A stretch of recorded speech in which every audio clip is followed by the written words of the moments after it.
When I was a kid, I would go with my parents, of course, out to a farm. I had an Aunt Annie and an Uncle Albert, just like the Beatles song. We go out there, spend the day. It was really a lot of fun. They had a, a mixed farm. They had, I think, grain, and they had a milk cow, I think. Yeah, they had a milk cow. And they had a pig. They had a barn.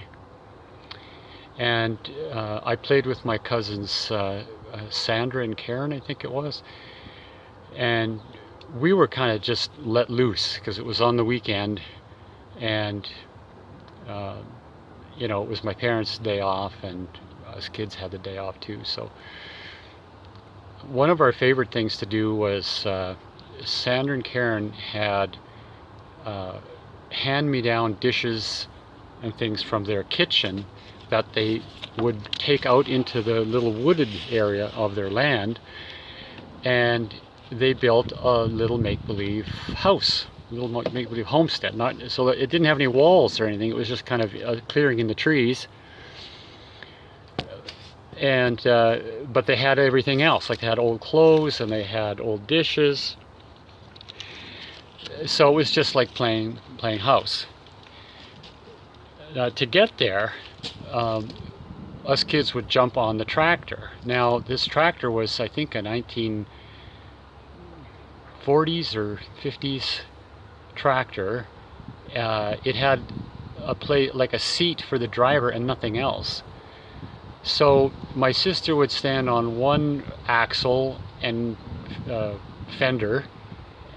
I would stand on the other, like the rear axle, but the other side of the driver's seat, and lean on the fender. And Karen, I think, would sit on Sandra's lap or something. Well, Sandra was an expert at driving this thing. It was huge compared to us kids. But she'd jump up to, into that seat just like a pro and start up. And this thing had a really loud exhaust on it.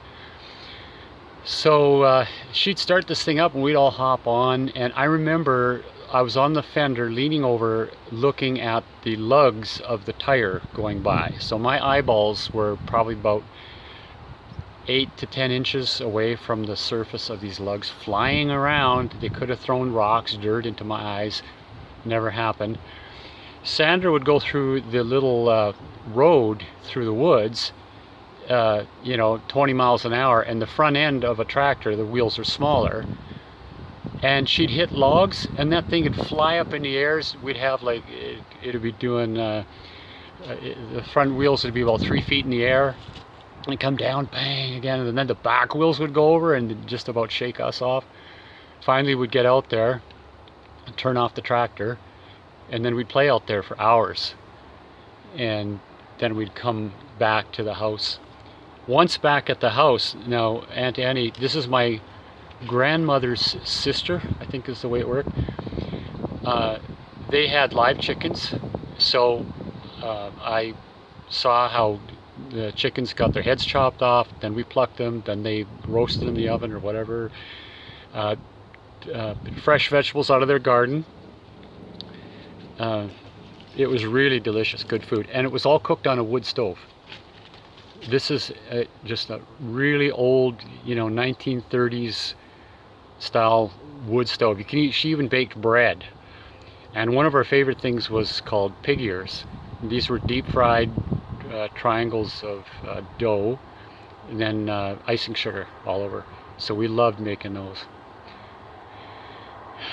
Also, my Uncle Albert had made a little swing set that rotated around on an axle, so somebody could pedal and then the kids would go around.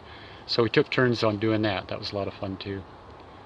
They also had a wooden carriage, and I don't know where this thing came from, but it was the carriage part of a horse-drawn wooden carriage, but the wheels were off and it was in a dugout or something, and that was just kind of interesting. That's the first memories that come to mind about my Uncle Albert's and Aunt Annie's farm.